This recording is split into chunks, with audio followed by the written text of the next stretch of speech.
I was just, good afternoon, everyone.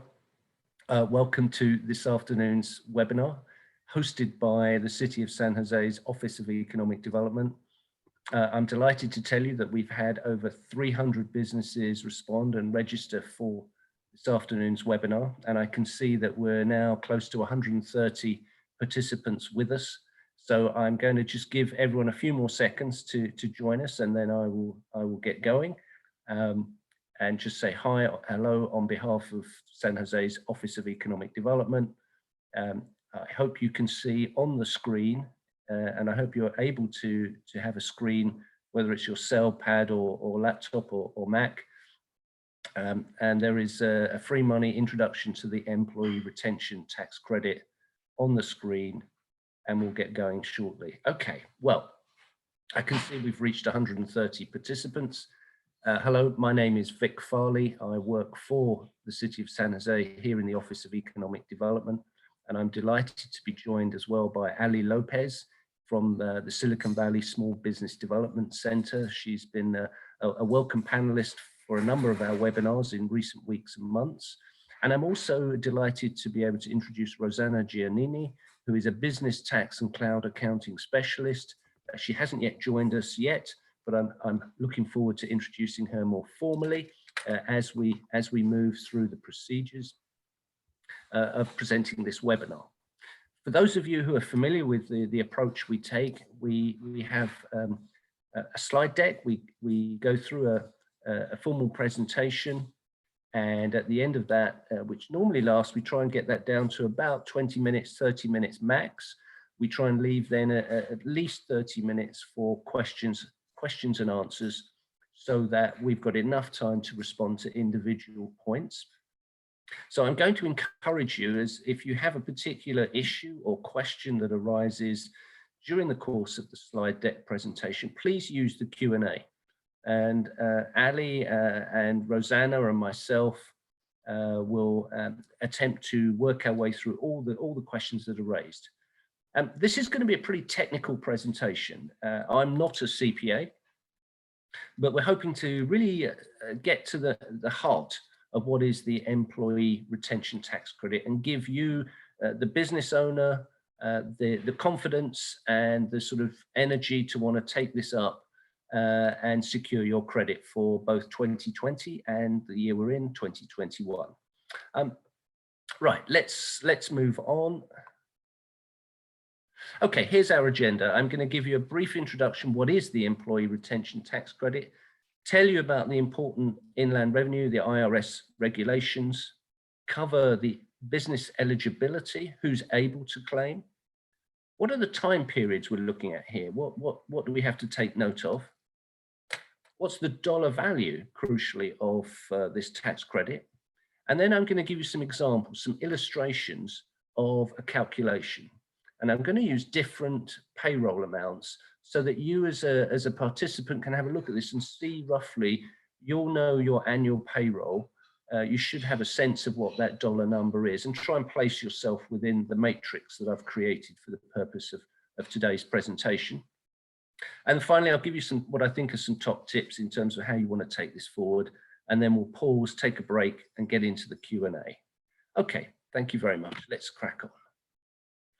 This is our disclaimer. We're undertaking this webinar and providing you with information. We're not making any representation. It's not professional advice. So therefore, please accept that what we're doing here is in good faith, and we're here to ensure that you are being provided with information for purposes only. Okay, what is the employee retention tax credit? Well, as the name suggests, it's all about employees that were retained by a business in 2020 and who are employed within that business in 2021. So if your business has a payroll and you do pay federal employment taxes, then you're entitled to make a claim for a tax credit. And the crucial thing here is if you don't have a payroll and you don't pay federal employment taxes, then you will not be able to make a claim for a tax credit. Well, what is the value of the credit?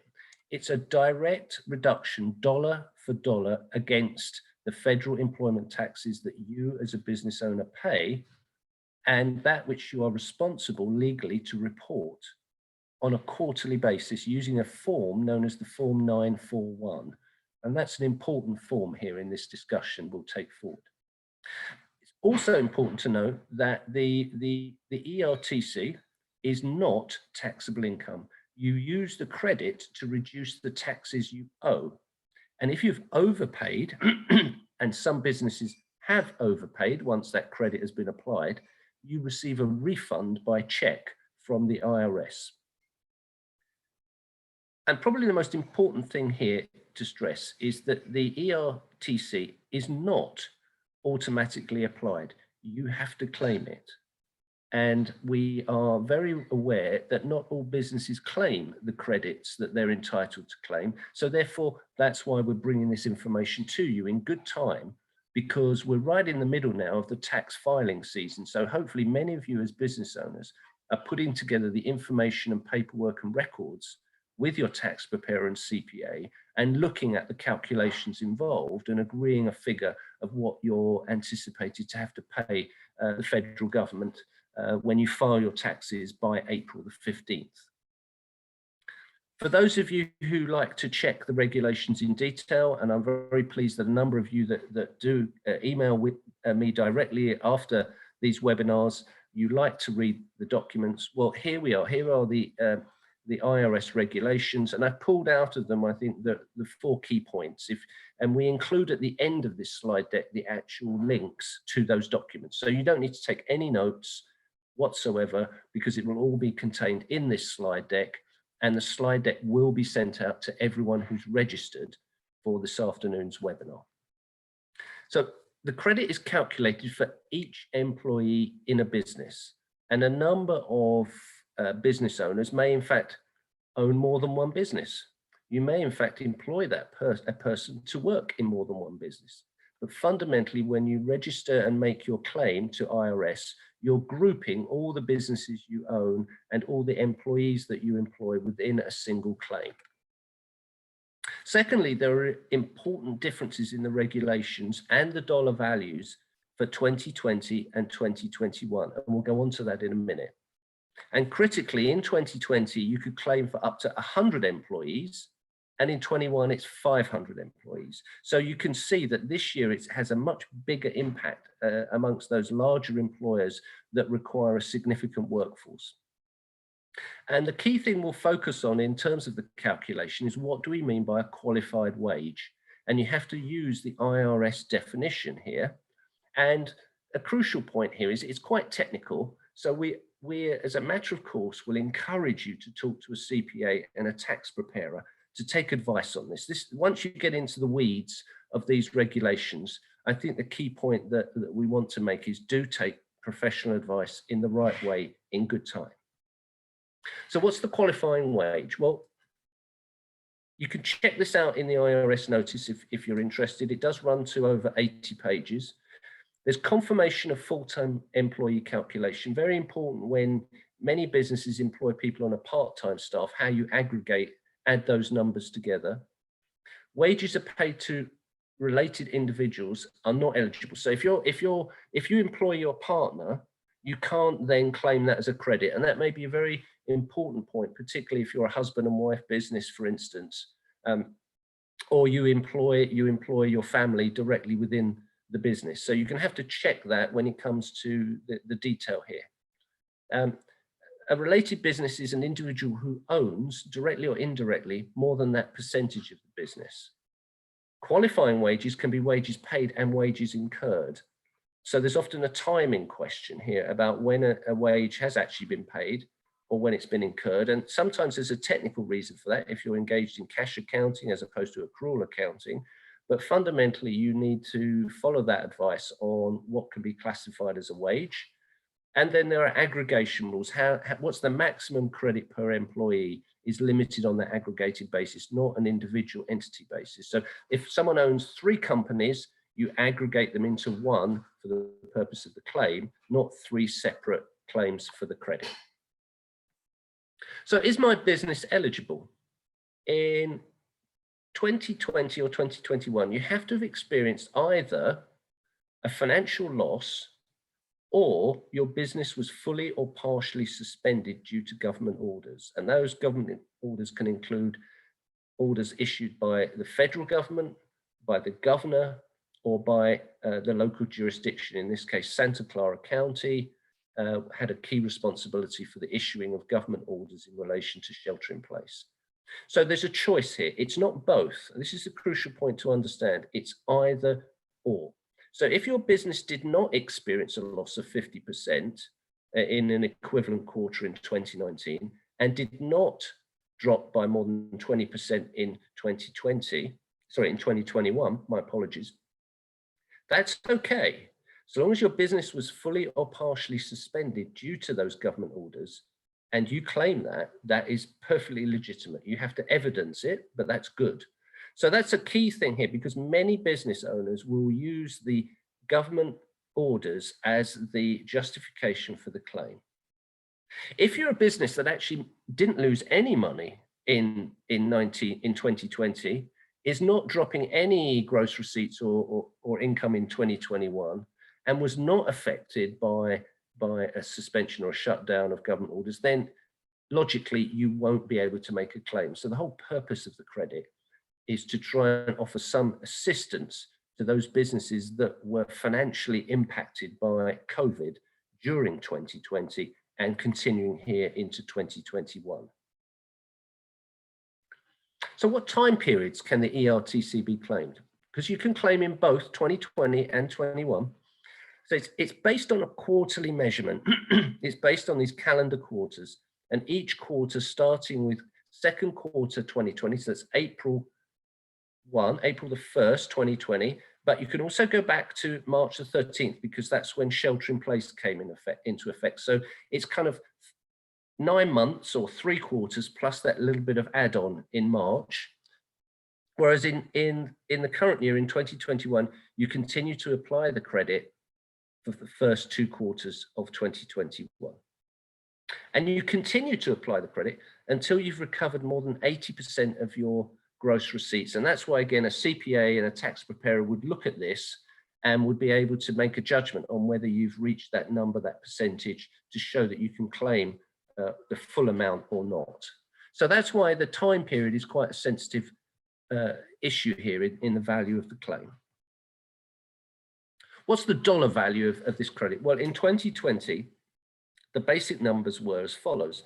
Up to $10,000 of wages paid during the calendar year can be claimed at 50%, and it's 50% is the credit rate. And that would mean each person over 2 quarters can claim the equivalent amount of $5,000 a quarter, equaling $10,000. And I'll show how that's laid out in a moment when we get to the illustration. And in the current year, it's $10,000 again, but the credit percentage has been increased to 70%, which means that the maximum credit here can rise to $14,000 instead of the 10. That's a big gain for the same number of people that may be on your payroll over the 2 fiscal years. So that's a really important point. So we're going to do 2 calculations in a minute to show, as an illustration, how would this credit transfer into a dollar number in 2020 and then 2021. I hope that's okay. Please put in questions in the Q&A if you want us to go back to any of this as we reach the end of the slide deck. So let's illustrate the value, the dollar value of the ERTC in 2020. Here's just a simplified approach for illustrative purposes. This isn't a CPA or a signed off GAAP standard presentation. This is about just giving you a sense of what the value of the credit looks like. So if we look at the left-hand column here, here is the full year of a business payroll. And we've got 5 different examples working our way down. So if your full year payroll is, say, $50,000, you're a relatively small business, you may only be employing 2.5 people, as this case illustrates. And then we double it. We then have a different business on $100,000 a year payroll, 200,000, and then we're doubling it to 400,000. And you could be then a significant employer. Let's say you're employing 100 people at that max ceiling of $10,000, and you've got a payroll to claim there of $1 million against this credit. You have to show it by 2 quarters. So we just do a simple calculation here of halving the full year payroll. You can see that in the second column. And then we apply in the third column the credit. So on that first one there, if you've got an annual payroll of $50,000, you split that into the 2 quarters, and we're assuming a sort of steady payroll number by each quarter for this illustration. So it's $25,000. You then apply the 50% credit, which then reduces that to 12,500. And then we use what we know to be the federal employer payroll tax rate, which is comprised of the Social Security and the Medicare, which is, I believe, on average, 7.65%. So in effect, what we're doing here is saying, of the $12,500 as a credit, what is 7.65%? It's $956. That is the value of the credit we estimate based on this illustration. So if your full annual payroll is 50,000, evenly split over 2 quarters, 25,000, applying the 50% credit, that will give you a credit value in dollar terms of around $956. And as you work down that, you can see, for instance, if it's $1 million payroll over the year, and you get to the employer payroll tax credit dollar number in that bottom right-hand corner, then the credit to you will be worth $19,125. And remember, this is a credit, so therefore it is not taxable.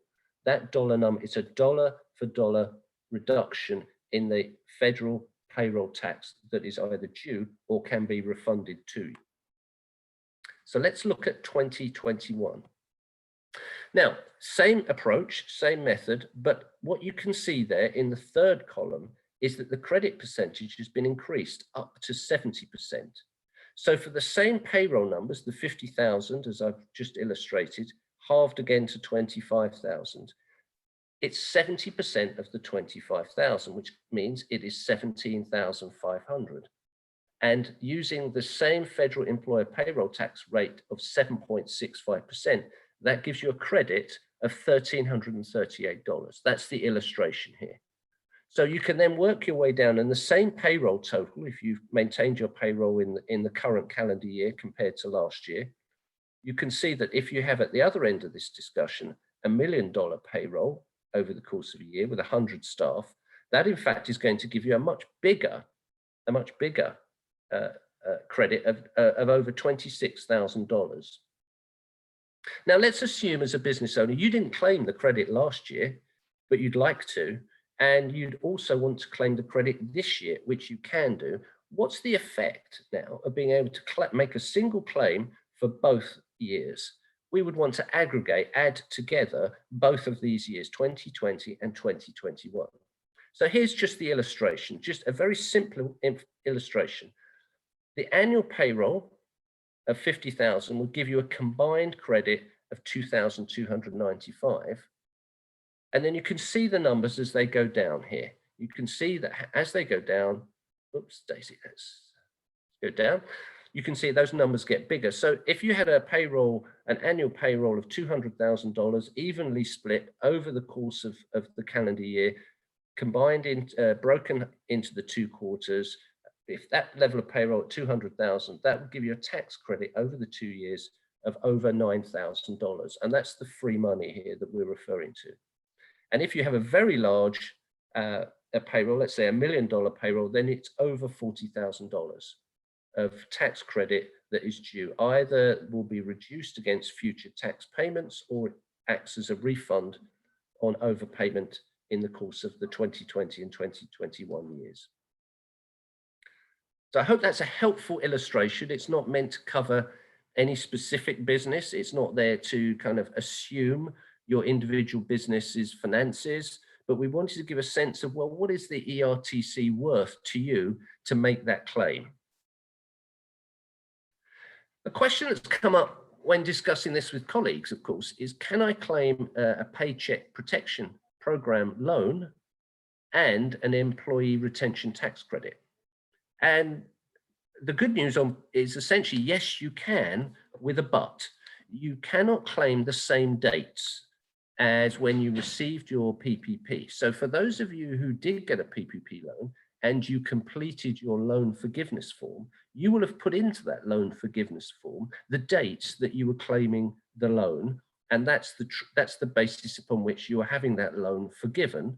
And if for those of you who are familiar with PPP, so long as you put 60% of that loan value into the payroll, then the balance was forgiven against the other activities like rent and overheads that you were claiming within the forgiveness document. So the important thing here is that you can't claim twice in terms of the dates, because that's often referred to as double dipping. So you've got to look at that. If you haven't yet claimed your loan forgiveness form, then you should check this and not complete that until you've actually made a decision on whether to claim your ERTC as part of your tax filing. So there's a kind of important issue here that could work to your advantage if you take the time to think about and look at the dates that you're considering. It could be that you get all of your PPP loan forgiven, but you can't claim all of the tax credit because of the way the dates work. That's part of the kind of discussion point that is important that you have with whoever is preparing your taxes. And if you're doing your taxes on your own, that's your job. You're the business owner who understands your dollar numbers and how much you have to pay. Then look at this carefully and research this out, because it could be that you can work this in such a way that it's perfectly good to be able to claim both the PPP forgiveness and the ERTC if you get the dates right and they're not overlapping. So what are the top tips here? Okay, you may have thought, oh, this looks complicated, or it's a lot of hassle for a relatively low dollar number. Or you may be saying, no, I want to do this, but I want to do this efficiently. Well, I think there are 4 things that I would draw to your attention here.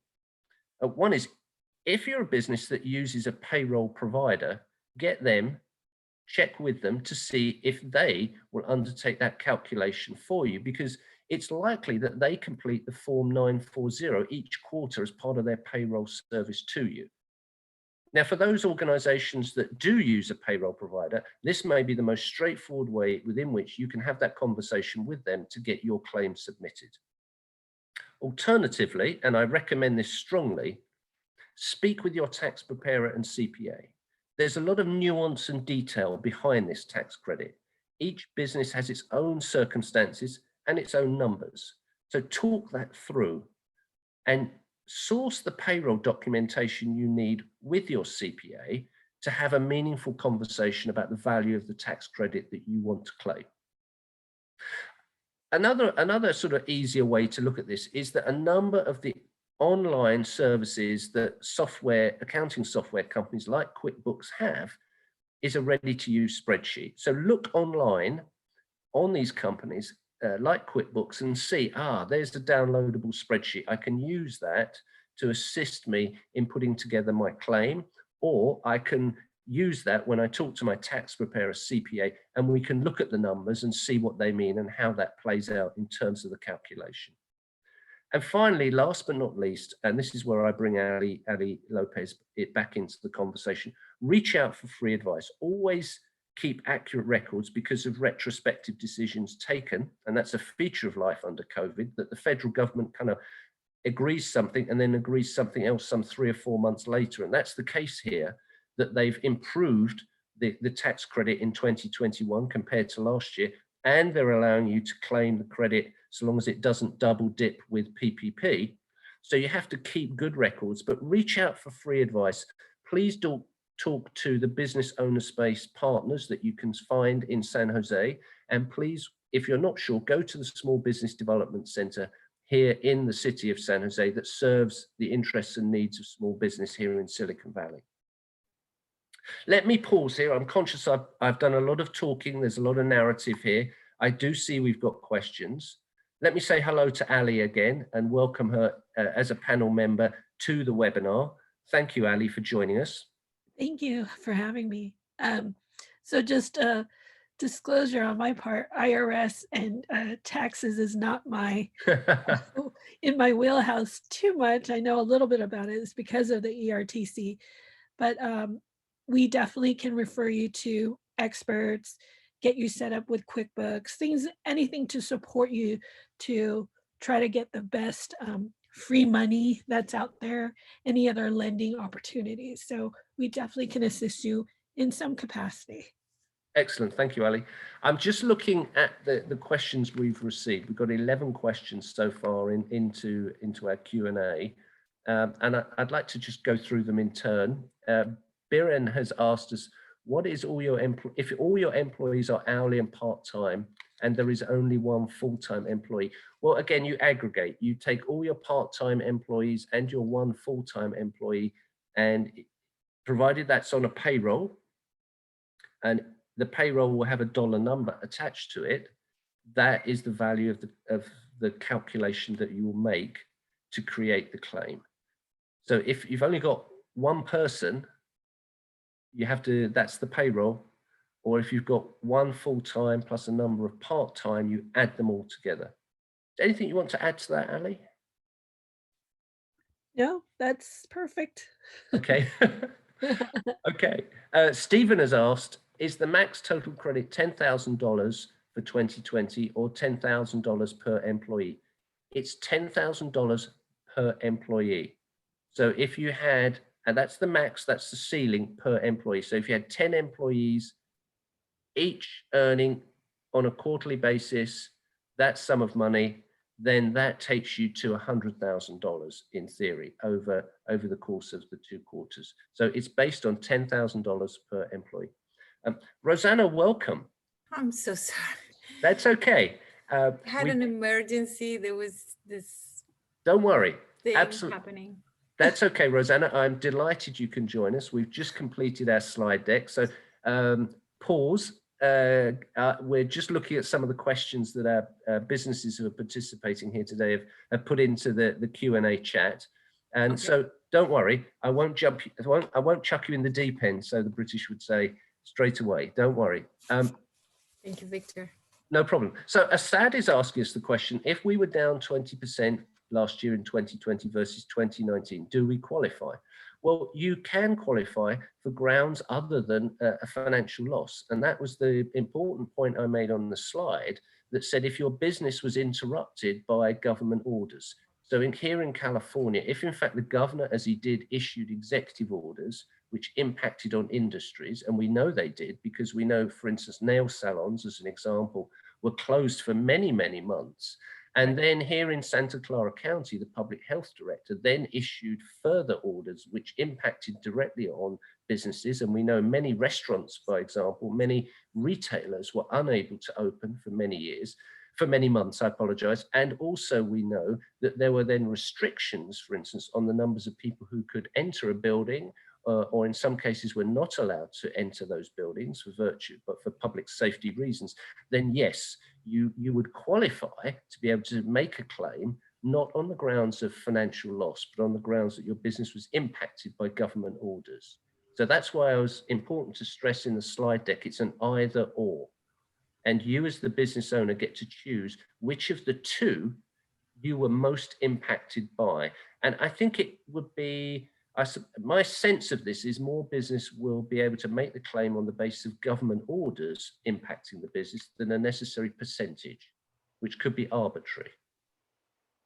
And I think the government orders one is sufficiently broadly written that many businesses can claim that by virtue of the federal, the state, and the county having these rules in place for what has effectively been now close to a year. Right. So I think you're pretty well covered for the 3 quarters of 2020, certainly the first quarter of 2021. And it's likely that we're going into red tier as we did from, I believe, yesterday. So therefore there are still restrictions on businesses. They cannot return to 100% indoor occupancy still. So those orders are still in place and still restrict the ability of business to be able to conduct and generate the gross receipts and the income that they were able to prior to COVID. So I think that you're able there, Assad, to perhaps consider more than just the dollar number of drop in your gross receipts. Think about the government orders impacting on your business. Ali, is there anything you want to add to that? No, Okay, You did your Rosanna. homework. You did your homework, Vic. that's okay. I'm good at reading. Rosanna, hi. But if we really think about it, it's the expectation of earning, because how could you quantify how you would have earned considering Yes, the circumstances if you would have not been mandated? yes. So some people, by not being open, also reduce their expenses. So Victor has a very good point. Don't quantify it as the numbers necessarily, but it's the also what is the expectation of earning. So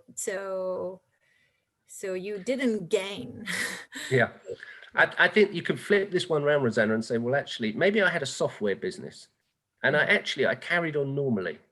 Actually, government orders didn't really apply to me. We'll just use it as the opposite example here. Right.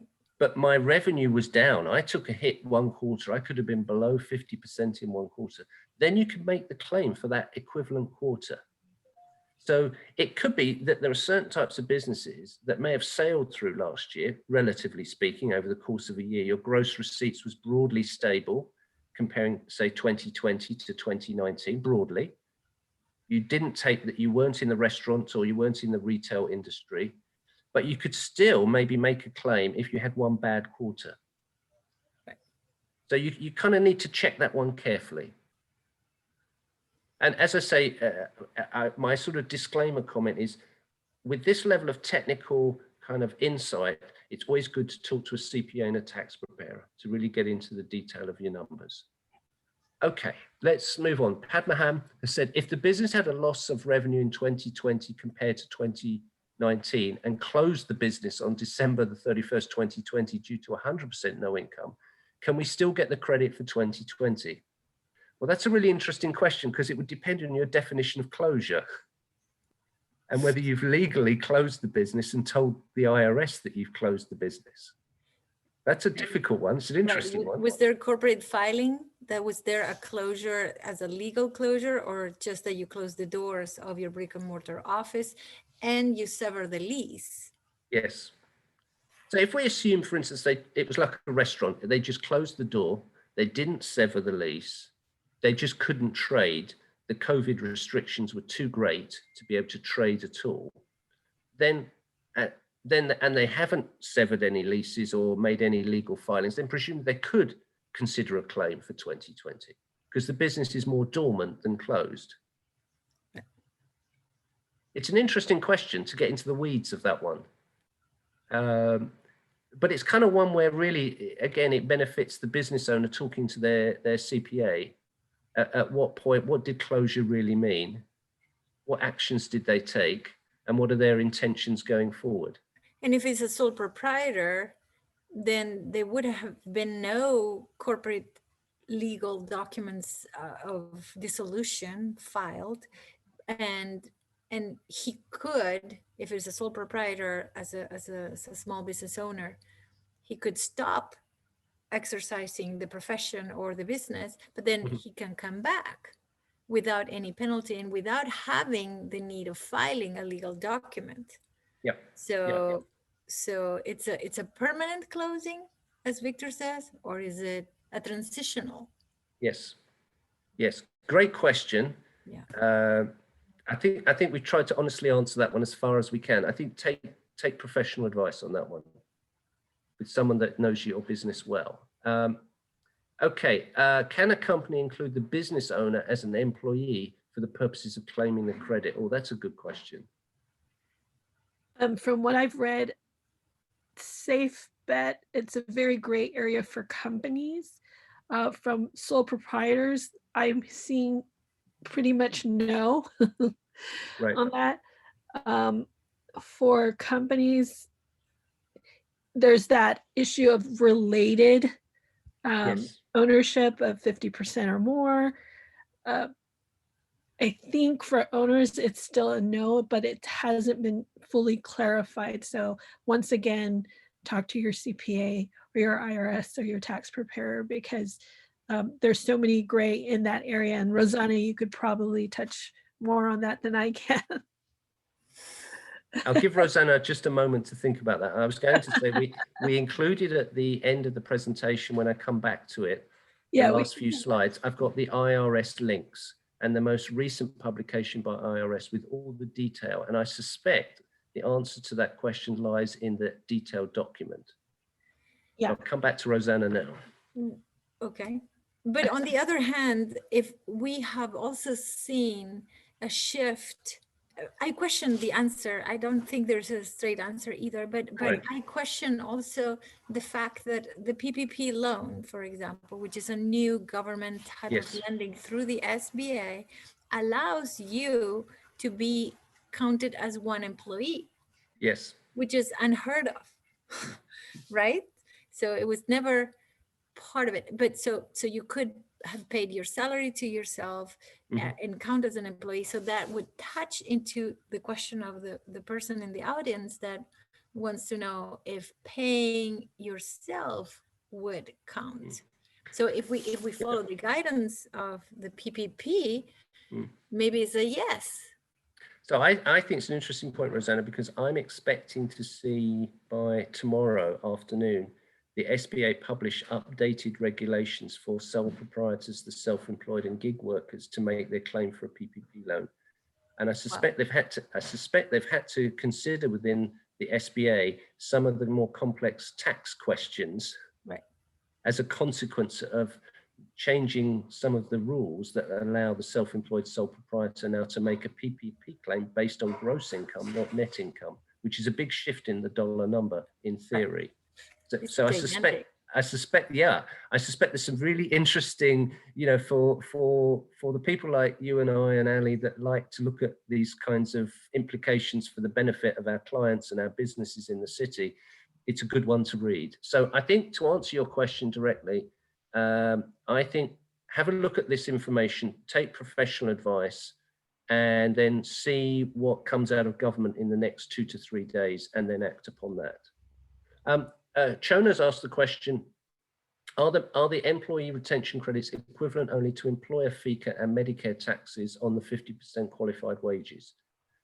I had assumed when I was doing my research that the federal taxes the employer pays is a percentage of the Medicare cost and the unemployment insurance. And it's two components. I can't quite remember the percentages. I think one is something like 4.6% and one is 1.6, but it gets to the state disability insurance, SDI.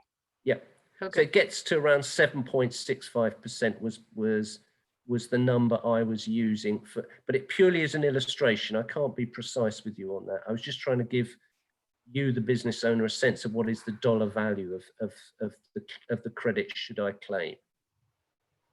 Was there anything you feel I've missed on that, Rosanna? I was kind of looking at it from a non-CPA perspective, which can be dangerous. Well, I am also not a CPA. I have a law degree. I just happen to have done tax law for over 10 years. And I work as an accountant with QuickBooks with Intuit. Excellent. But I agree with your answer. Okay. So another question is, how does one retroactively apply this for 2020? Well, the answer there is there's a particular IRS form. It's called the 940X. The 940 or 940 is the standard form you complete every quarter. So you will have completed, if your business was running from the whole of the calendar year 2020, you will have submitted, or your tax preparer or a CPA on your behalf will have submitted 4 of these 940s forms. What the IRS has said is you can now vary those forms. You can now retrospectively go back by completing a 940X, and it's downloadable on the IRS website.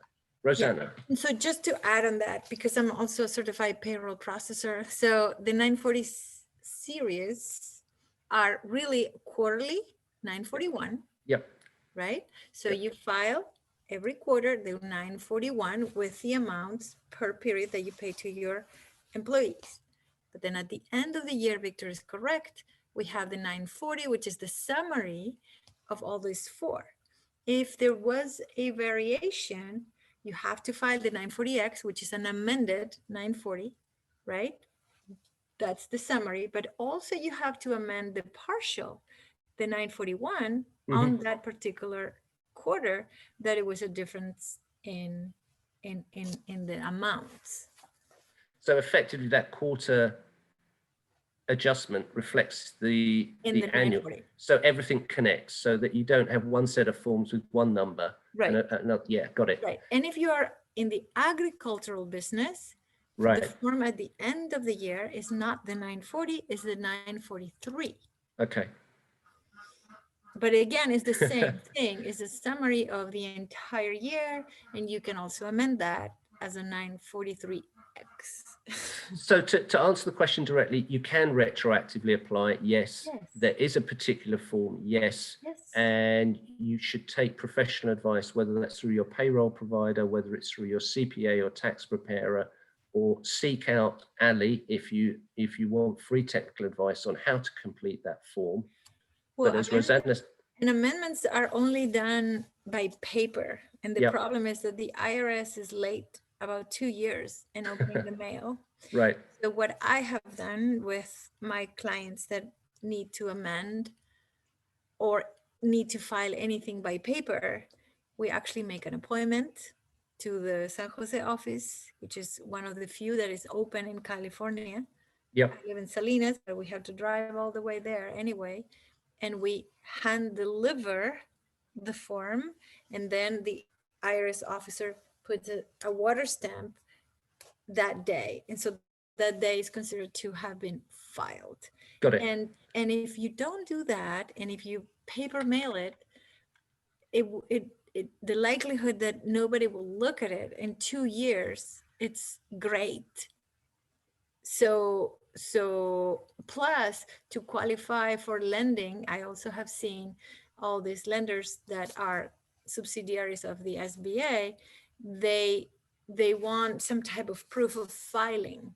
And so if you amend it, the only proof of filing that is valid for the SBA underwriters is the stamp of Got the it. IRS. Yeah. So Yeah, very request an important. appointment.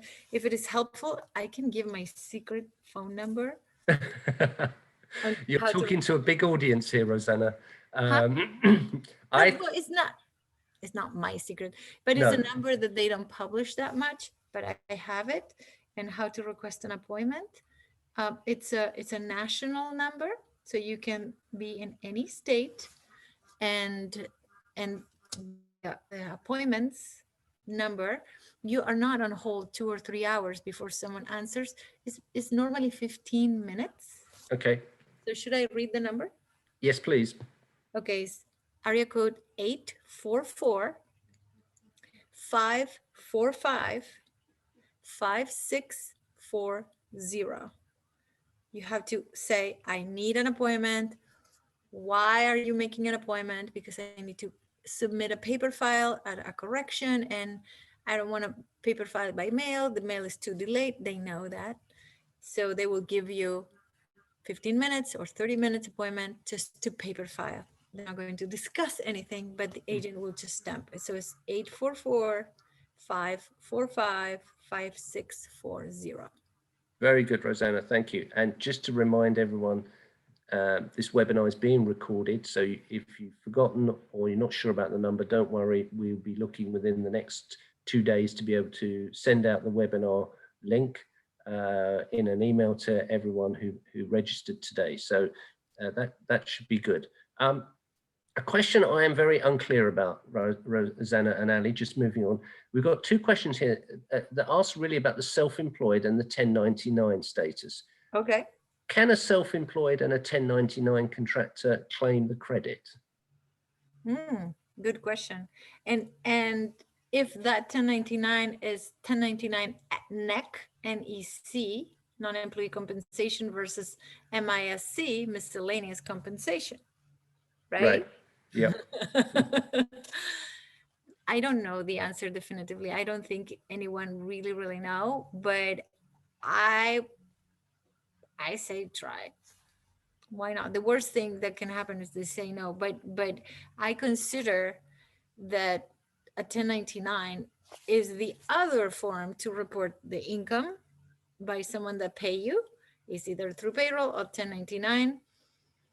It's a valid form of reporting to the IRS. And that's the only two forms that we have. So in my humble opinion, if you have that legal form, if it was filed, someone filed that as your income, why not? But I could be incorrect too, and they could be rejected. So there's no definitive answer. I think part of the answer is analysed in the technical guidance IRS recently issued on definition of wages and definition of payroll. Right. So my They're caution. they're still changing. Yeah, So my definite. It's a pre-answer. Yeah, I think what I'm sensing here to Lon and William, who've asked the questions, is that if you're not in a hurry, take out a few days to do a bit of online research. If you don't mind reading a long document, have a look at that IRS document that came out. It is very comprehensive, and once you've done that, then reach out, and someone like Ali's organization would be in a position to perhaps support you with answering that question, because I think it's a really good question, because we have a lot of self-employed entrepreneurs here in the city of San Jose, and a lot of people on 1099s who work valuably and well and pay taxes. So I think that Lon and William and anyone else who's in a similar position of either being self-employed or on 1099, look at the regulations, read them through, and seek some professional advice on that point. Because I think, as Rosanna's saying, we don't have 100% of the story in front of us. The government is very keen for businesses to claim this, because the principle here is that companies and businesses were retaining their employees during difficult times. Right.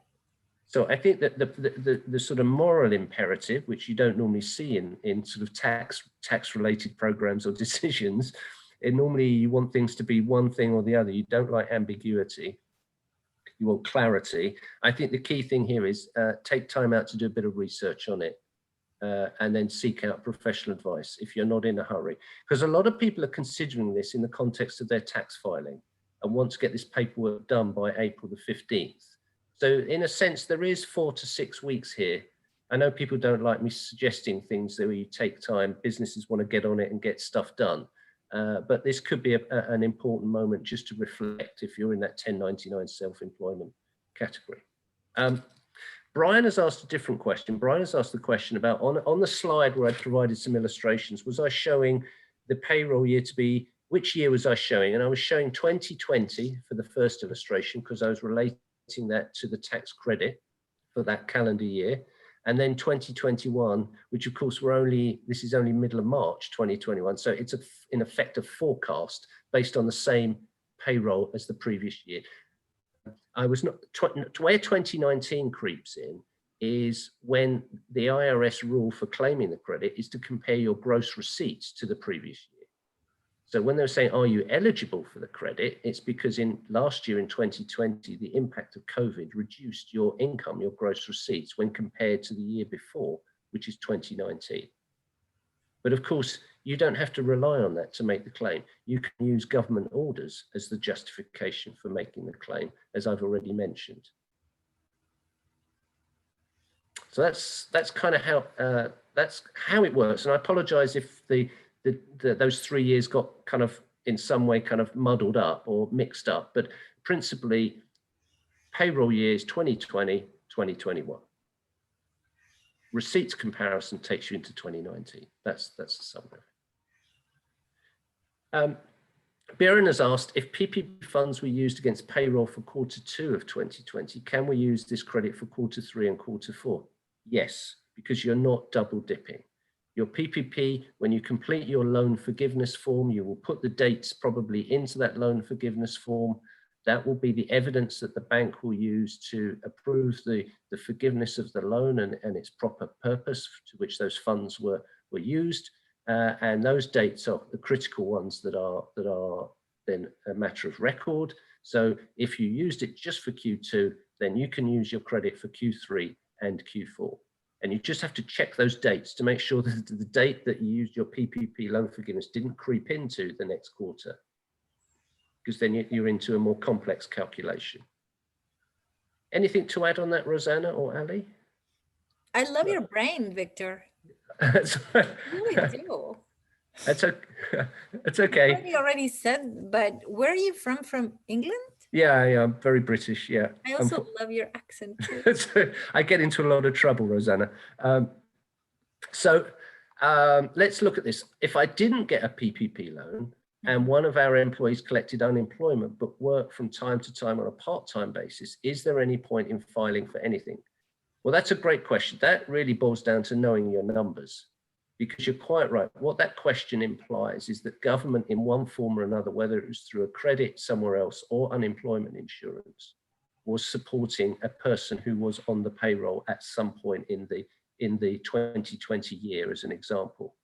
So you're going to have to sit down with very good records and talk to your tax preparer, CPA.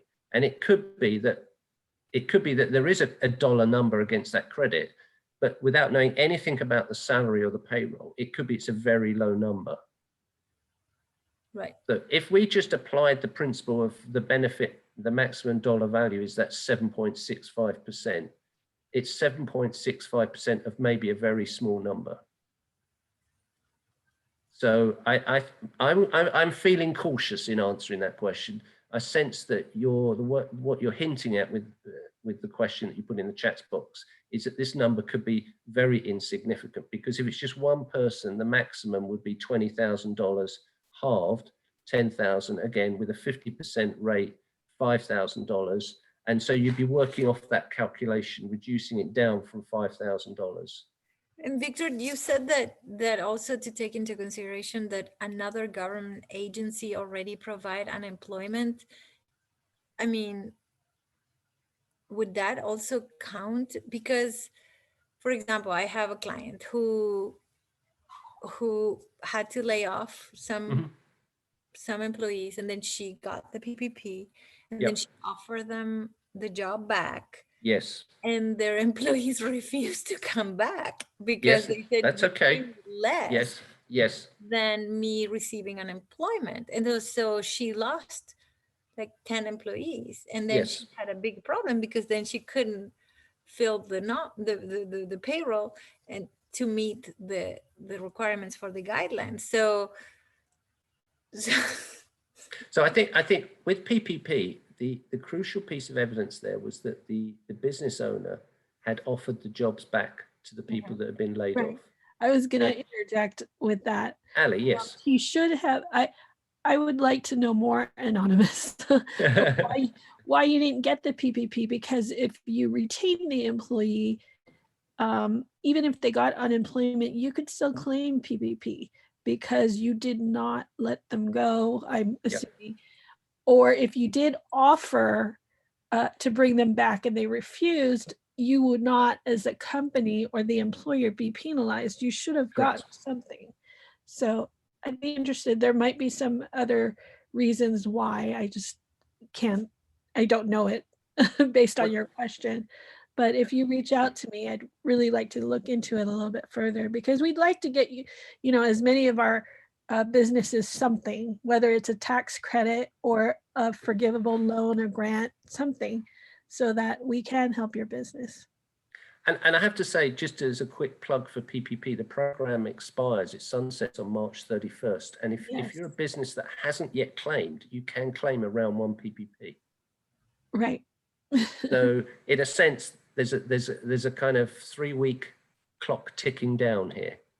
Right. And then if you have 20 or less, we're in that very special application period until, I believe, the 9th, Victor. That's correct. Yep, that's right. Next Wednesday morning. That's right. Yeah. And so I would take advantage of that, because they're looking at the really micro enterprise businesses at this time, during this time frame, and you'll probably get a little more attention once it opens up to more people. Obviously, you'll get it lost in the shuffle a lot more easily. Yeah. Okay, let's move on. We've got some good questions here. One from Stephen. If my business was not mandated by a shutdown, okay, but was shut down previously, can the time frame after the shutdown still qualify for the ERTC claim? Okay, so I read that as part of the year you were shut down, not all of that 9 months. Right. So I think that you would claim for the quarters Right. where you were impacted. Mhm. Let me read that again, because it's a good question. If my business was not mandated by a shutdown after our eligible PPP, so after our eligible PPP, I think we've got to start looking at dates really carefully there. That's a good question. Right, because he has to look at when he was actually shut down and Yeah. when he can qualify for that ERTC, Yes. as well as when he utilized the PPP. So it's kind of like 3 areas that he has to look at before he could claim it, because he might be double dipping somewhere. Yes. Yes. So would it be fair to suggest Stephen contact SBDC Ali to I look at? always recommend you contact us. Okay. Well, that's my suggestion, Stephen. I'm sorry we're not able to give you the kind of definitive answer to that, because it looks a question with quite a bit of nuance in there that's relevant to your individual business and its circumstances. Moving on, a different question. Again, about the double dipping, one shall not apply for the credit for the period when the loan was used on payroll and applied for forgiveness. No, it's not when you apply for the forgiveness, it's when you use the loan, because you have up to, I think from memory, 10 months to complete the loan forgiveness form after you've received the money. So most businesses, once they've received their money, they tend to use it within that 8-week to 24-week period Yes. after they've received the PPP. So let's just pluck some dates out of the air. Let's assume you used your PPP from, say, May 2020 through to the end of August 2020. Then you can claim for that last quarter for October to the end of December for your tax credit, even if you filed the loan forgiveness for the PPP in, say, January.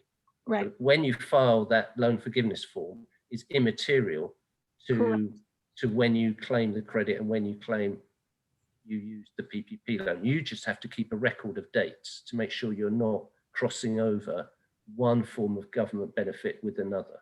Right. And that's the thinking process on this, is that the double dipping is they don't want you to receive and utilize the same funds or benefits at the same time frame.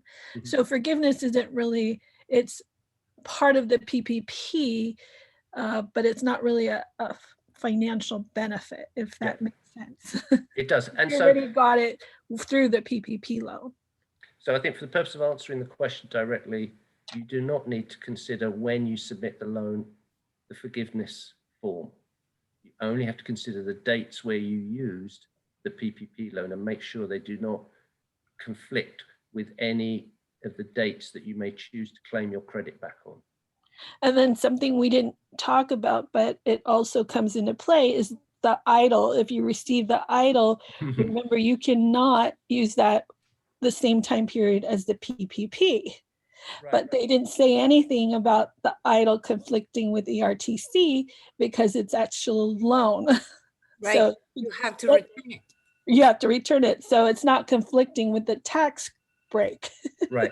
Right. And then also, if you receive any of the PUA, which is the unemployment, another conflict with the PPP, you cannot claim the same time period that you had the unemployment as well as the PPP. So there, that's why we're referring you to a CPA or a tax professional, because all of these come into play. It's not just the ERTC.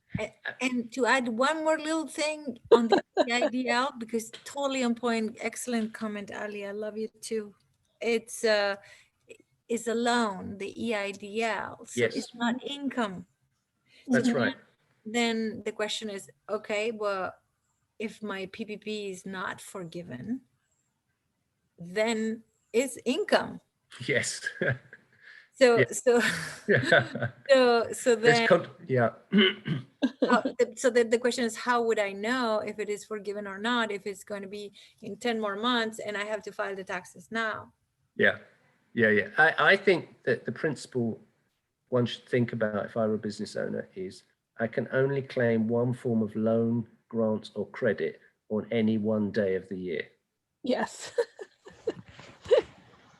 And that you have to manage your calendar really smartly to make sure that what you're claiming as a loan, grant, or a credit Right. does not overlap with any other date in the calendar year. Yep. Okay. Well, we should really listen to that over and over and over and put it as a mantra in our brain. Yeah. That was brilliant, Victor. Yeah, it's kind of like one day, one credit. That's Yeah. Yeah. I'm sorry to effectively what I'm trying to encourage our participants, the businesses who registered, is to take advantage of the credit, but do so in a knowledgeable way, that you've done a bit of research and that you can have a sort of meaningful conversation with a CPA or a tax preparer, so that you feel that you're getting best value for whatever decision you make. And I think the other thing we've learned in the last sort of 6 to 9 months is that government has acted retrospectively. They've sort of changed their mind or added new information or made life a bit easier. And so that's part of my sort of approach at the moment. Whenever I talk to a small business, is always to be aware of making sure A, you claim, and B, you keep good records, so that if ever another decision comes along of your benefit, you've got the information in front of you to make a good decision. Easier said than done sometimes. Yeah, I've been there, but also as a general advice that I give to all my clients is, if you are in this gray area situation where I don't know if it's going to be a loan, it's going to be income, it's going to be, what is it? Because I don't know if it's going to be forgiven. I don't know if I'm going to meet payroll. I don't know. And then I don't know if the government will retroactively change the rules. mm-hmm. I said, let's file an extension. Well, yeah, exactly. A lot. I mean, I was reading this week that a lot of businesses talking to their CPAs are in fact filing for extensions this year, because they don't have confidence they've got 100% of the information in front of you upon which to make some of these judgment calls. And if you do file an extension, remember whatever grant or loan in the future that you're applying for, if they do ask for your taxes and you haven't filed them, that you have very strong financials, that you have Yes. your quarterlies, you have your annuals, you have your P&Ls, your cash flow. All those financials need to be very clear, because then they're going to do a comparative once you do file your taxes and say, wait a minute, these do not Right. match. And you have to be able to explain that. So again, day to day, you need to know where your money's coming from and where it's going. Yeah, and in a way, I know this is an unfair thing to say, but one of the things about the pressure of COVID on the small business owner is to make them really smart in money and understand where the income is and where the expenditure is. And you know, I feel my job from the city is to provide as much targeted information to help that business owner make the right decision on these important questions. Okay, let's move on. We've got lots more here. Jasna has asked the question, having filed the 2020 taxes, she basically wants to know how to claim. So she uses a paycheck company as well. So I think my first response would be check with the paycheck company, contact them and say, hey, do you do the 940 filing? Yes or no? If the answer is yes, can you file the 940X, which will make all the adjustments and then adjust back the 940 individually by quarter? If the answer is no to that, then you need to seek out a CPA if you're not comfortable with doing this yourself, and they will file the 940X and ask for copies of the individual 940s, quarterlies, so that they've got a clear record that ties, as Rosanna was saying, all the numbers together, having made those amendments. Is that a fair summary? Yeah.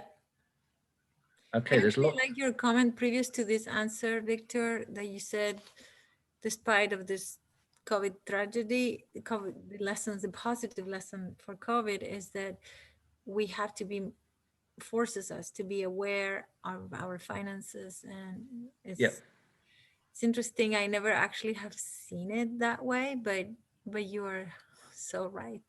I think the other thing, you know, when I talk to small business owners in particular, is I always say, what's your 3-month projection? Right.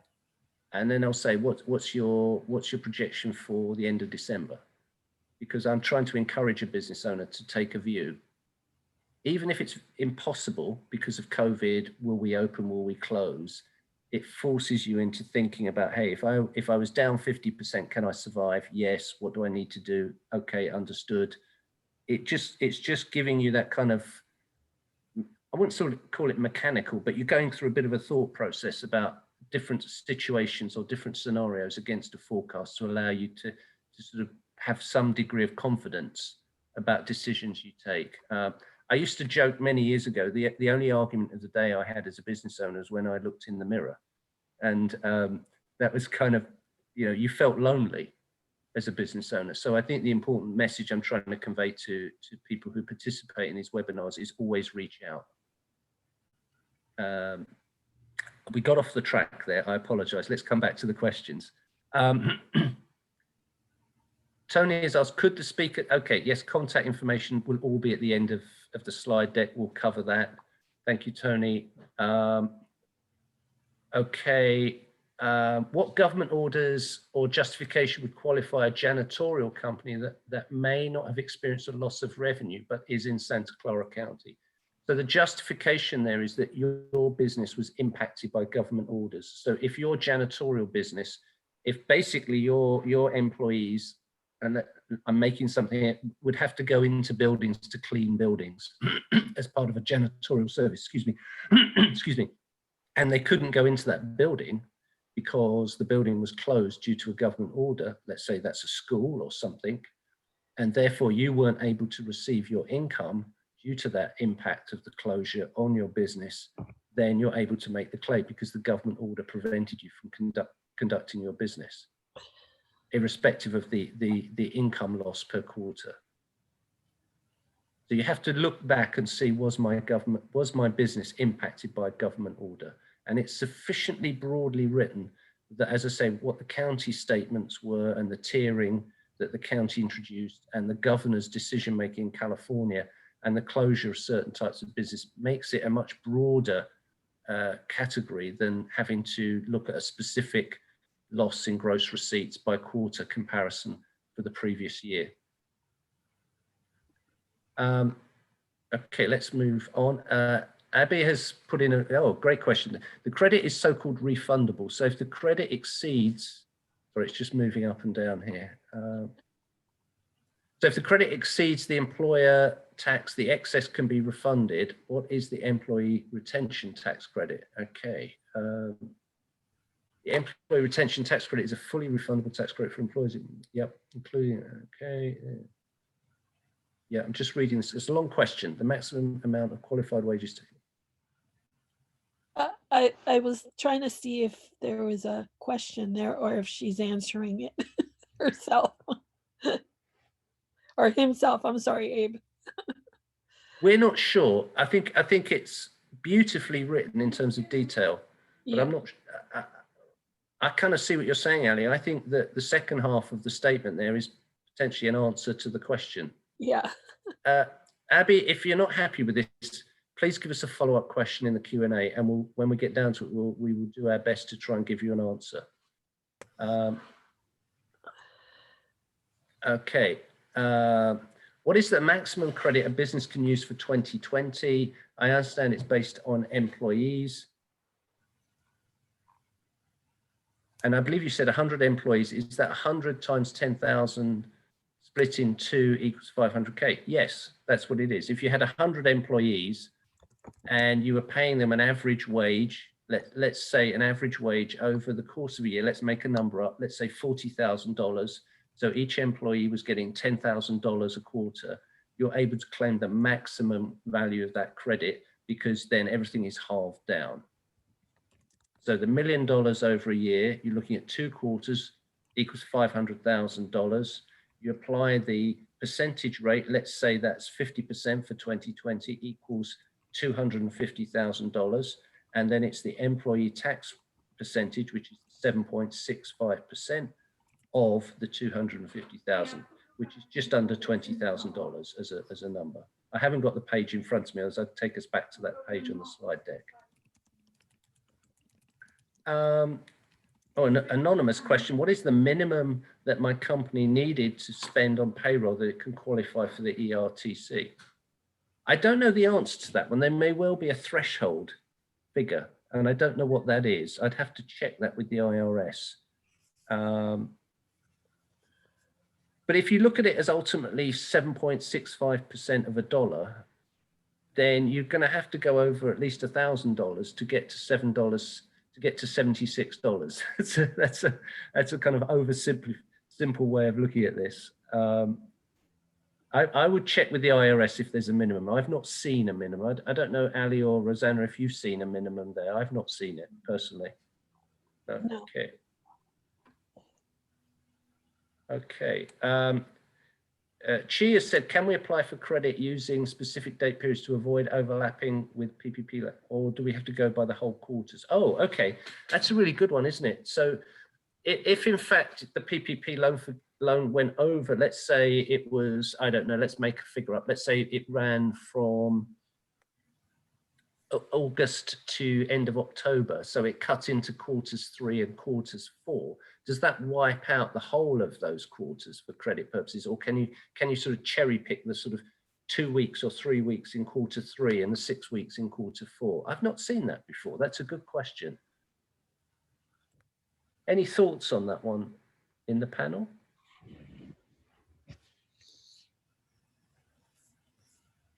I don't know the question anymore. So basically it comes back to the double. It's basically about avoiding double dipping. And if Right. in fact a PPP loan crosses over these calendar quarters, can you claim the weeks within those calendar quarters that didn't have a PPP loan applying? So if a loan started in the middle of a quarter and finished in the middle of the next quarter, has it kind of ruined 6 months instead of just part of that? Interesting, because the 941s are by date, but it's Yeah. quarter, as you said. So March 31st, for example, ends Yeah. first quarter. And so if it says that it ended in the middle of one quarter and ends in the middle of the other quarter, the only way that the government feels reported is with the set days of each quarter. Yeah. So when you're doing payroll, it's also quarterly. They will look at it quarterly. I know, Rosanna, when you do your payroll, it doesn't matter if It's one it day. goes, if it's, because sometimes, when you do like biweekly, it might go into the next quarter, but you have to choose which quarter you want to report that in. I think the lesson we've learned here is PPP forgiveness, isn't it? Try and forgive your loan at the end of one quarter and don't go into the next quarter. But they will look into, with PPP, they look at your payroll process. Yeah.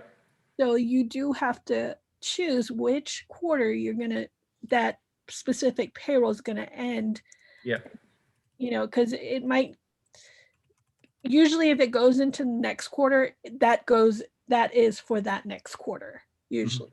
Right, Rosanna, when you're doing payroll? I know from my past experience with payroll, if it dips into the next month and that's the next quarter, that's where you report it.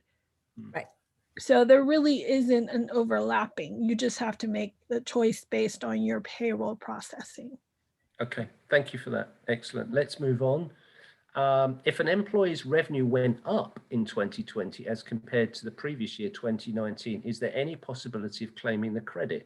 And the answer is yes, because your business may have been impacted by a government order that's completely detached from your gross receipts or your net profit. So you're going to have to look carefully here at what type of business you had. If in fact your business was completely unaffected, no government orders impacted on your trading position, and your revenues didn't fall, then no, you can't claim a tax credit. It's got to be either or. Either your revenue did fall or a government order impacted your ability to conduct your business, such as you had to close a business for a period, or you couldn't see another business to earn the money you should have earned because that business was closed.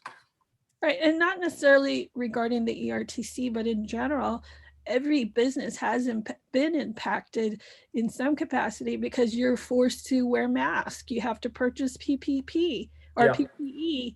You have to do a sanitation type of deal, no matter what business you're in. And then you have to do remote work. So there is some sort of impact for all businesses in some way.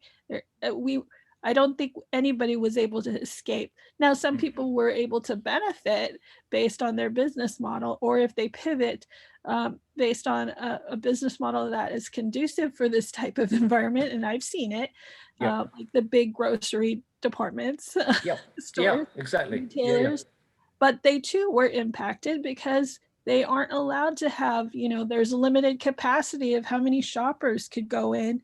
Whereas if it was a normal, there's no capacity, right? Anybody could go in. But if you're limited to a 25% for retail or wherever we're at right now, that is an impact. It might not easily be seen on your financials now, but if you did a comparative, if you go back and say, if this was a normal circumstances, let's say you look at 2018 and there's a comparative, there has to be some sort of impact. Sure.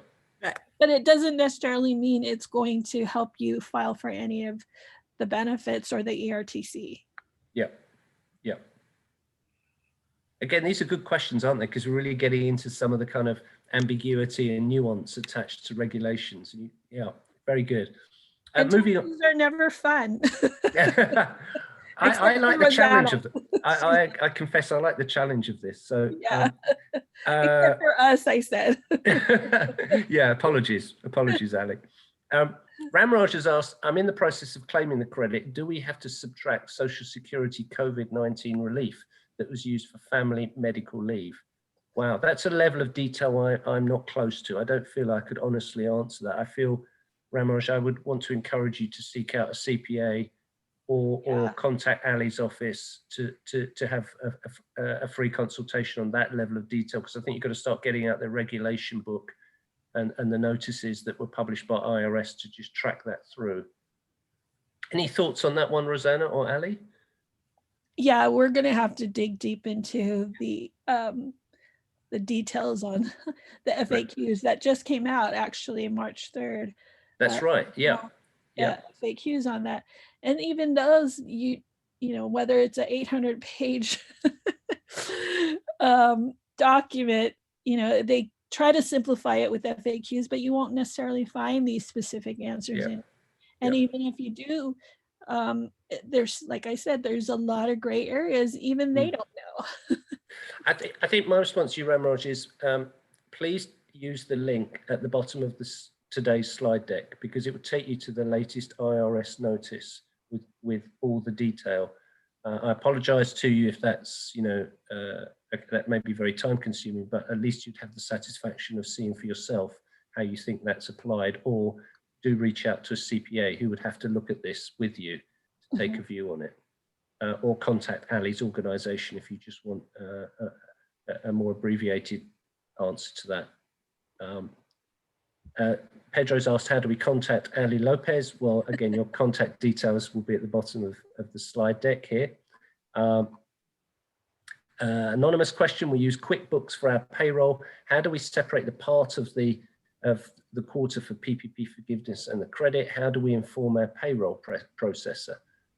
I think with that, it comes back to some of the questions we were just answering a few minutes ago. You've got to know your dates really well. Can I answer that? Yeah, Rosanna, go for it. I'm the QuickBooks Pro, I'm the QuickBooks Queen. So you have to create a loan as a note payable. So you go, when you create one, I always say, okay, well, let's give a PPP name, right? So I create two categories, PPP loan and PPP expenses for the loan, or PPP payroll, however you want to name it, the two baskets. And I made that a sub account of the PPP loan. So it will take automatically from it, and it will give you a report until the funds have been consumed. But the trick, the trick is that QuickBooks has, when you set up this, it asks you, from what date are you start counting the expenses? From what date, at what date, even from what date you receive the loan, and then from what date you want to start counting. So you can program the software to start automatically. And then if someone else is entering transactions and is putting it there, but it's outside the date, because you pre-program the date on the little drop-down menu that is a calendar that appears there, it won't count. So it's very helpful that when you create the category, you click on the drop-down menu, it says from when, and it opens a calendar, and you look at your loan document. It says it was disbursed on this date, and you put that date there. Got it. Perfect. Thank you, Rosanna. Let's move on. My CPA is too busy with tax. They will not deal with the credit. Do you have a list of local companies? I personally don't have a list, but I can refer you to a website that has a list of all CPAs that register here in the city of San Jose, and it's www.upcity.com. So www.upcity.com. I'll put it in the email that goes out at the end of the after the webinar's been completed, so you have that there. You can search online. You can Google online for tax preparers and CPAs in San Jose and follow up that way. I've often referred people to Yelp or many other online sites for the purpose of sourcing a CPA or tax preparer. Let's look. Would small law firms impacted by the closure of courts satisfy the criteria for partial suspension of business operations, even if the gross receipts don't decline by? Logically, yes. You were impacted by a government order to close the courts. I think the question there was the closure due to COVID? If the closure was not due to COVID, then that's a more ambiguous perspective. But if the courts were closed as a consequence of the impact of COVID and the interest of public safety, then clearly your business as a law firm was impacted, and therefore that would justify you for the purposes of claiming the tax credit. Ali or Rosanna, do you want to add anything, or should we move on? Move on. I believe you're correct, Vic, on that. Okay, thank you. Tony's asked again, please kindly clarify the question. Are the employee retention tax credits equivalent only to employer FICA and Medicare taxes on the 50%? I'm so sorry I missed your answer. I think my answer was yes. Because that's how you get to the 7.65%. And if I've missed something now, I do apologize. But that was my attempt to illustrate the dollar value of the credit based on your payroll. Okay, let's move on. Chona is asking, can we include the total health insurance cost as part of the qualified wages? If so, should the cost be the total premiums paid, or will this be net of the employee's share? I think, and I would hesitate to be 100% sure, I think it is net of the employee's share, because the principle here is what does the employer pay as a federal tax, not what does the employer pay on behalf of the employee who makes that payment through their salary or wages. So it's what did it cost the employer to have that employee on the payroll. Ali, Rosanna, do you want to? I agree, because that's the same way with PPP. You cannot claim anything that the employee is paying on for the federal taxes, for instance. You Right. can't get that forgiven. So I think it's the same here. Mm-hmm. Yeah. So AB's come back, and I think it's sort of, this is great. I'm trying to clarify a comment you made. You mentioned the value of the credit is only 7.65. That is incorrect, as the credit is refundable. If the credit exceeds the excess, it's refunded to the employer. My previous comment was a quote from the IRS FAQs saying that the credit is refundable. Sure, I kind of agree with you, AB. Yeah, that's what I thought. I was like, oh, the first one's the question, and then he answered it. Okay. That was the one I commented. Thank you.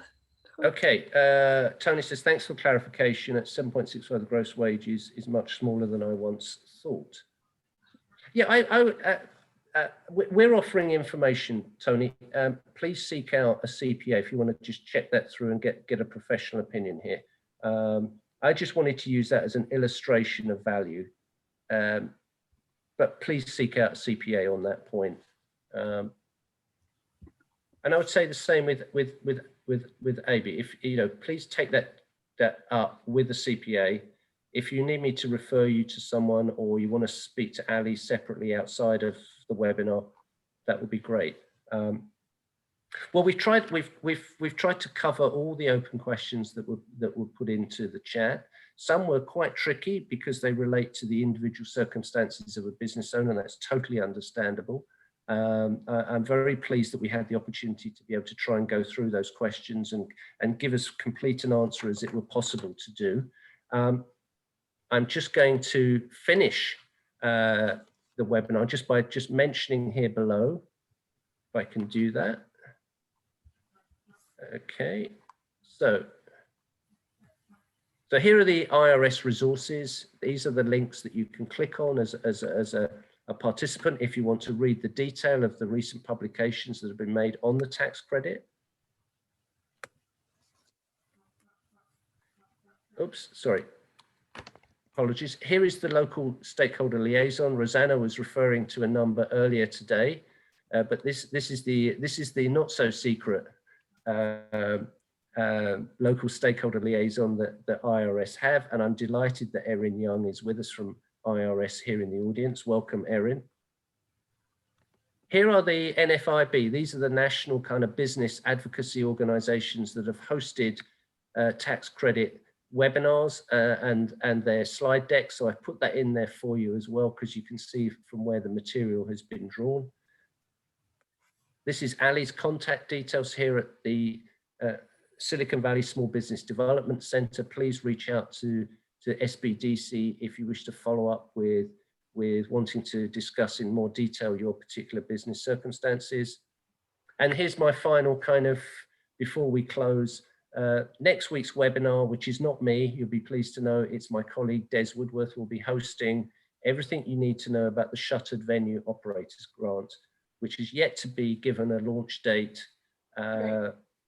which we're expecting soon. And we have a representative from the Small Business Administration who's booked to come and give a presentation next week. Is that Julie, Vic? It's Marlo. Oh, Marlo. Okay. I believe. Yeah. So I just want to say, firstly, thank you to the panel. Thank you, Rosanna. Thank you, Ali. Thank you for taking part and trying to answer with me all the questions that came up. Thank you to all the participants. I hope you found this of value in coming to a judgment as to whether this credit is a good thing to apply for or not. If you are unhappy with some of the answers, or you didn't feel they were complete enough for you, please go forward and take professional advice from a tax preparer, a CPA, or if you need free advice, reach out to the Small Business Development Center. We've tried to do our best in what I regard as a very technical subject today to break it down into a kind of meaningful a piece of information that you can think about, go on to read more about, and then make a decision whether to claim. And a lot of businesses are claiming this year. They've realized the value of this credit because they realize that they have carried a large payroll over the course of the last 14 to 15 months. Anything you'd like to add on or add in there, Ali? Just that things are constantly changing. What we're providing to you today might not necessarily be what's going to be in the books tomorrow. And it is a very difficult something if you're not used to doing taxes or your financials. Like Vic says, reach out to us, whether it's Rosanna, SBDC, SCORE, whatever, because we're here for you, and we want to make sure that you not only survive COVID, but that you thrive after, hopefully, when we go back to some sort of normal. Yes, thank you. I'll just end on a quick bit of news that the governor of California has announced there will be more rounds of the California Relief Fund Business Grant Program, and that will be starting in March this month, and will be rolling out over the course of the next 4 to 6 weeks. So I'll be doing an update on the relief grant by email to businesses in the city, but it's good news.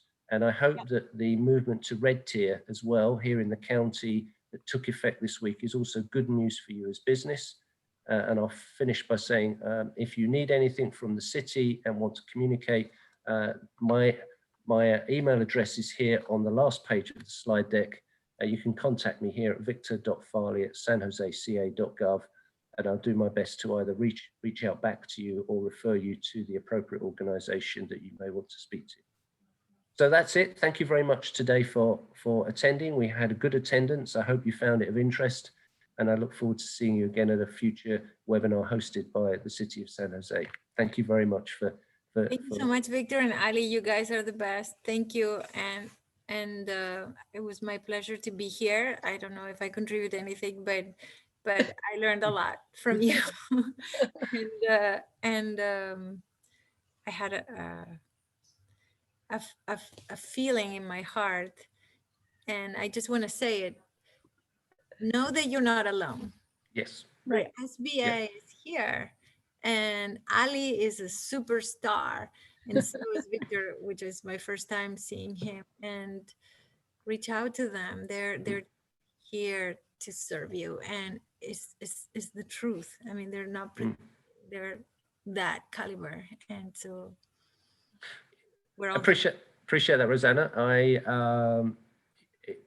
It's a very busy time for small business with all the uncertainty, but also a sense of opportunity, perhaps, where people can begin to think and plan. So that's why I feel with the tax filing season upon us, the tax credit was a good topic to pick this week and get business owners to think about it, and obviously take into account all the other issues like PPP, etc., that they've had to think about. And as I know it may feel like a challenge and a burden, but it helps you to think out the way forward.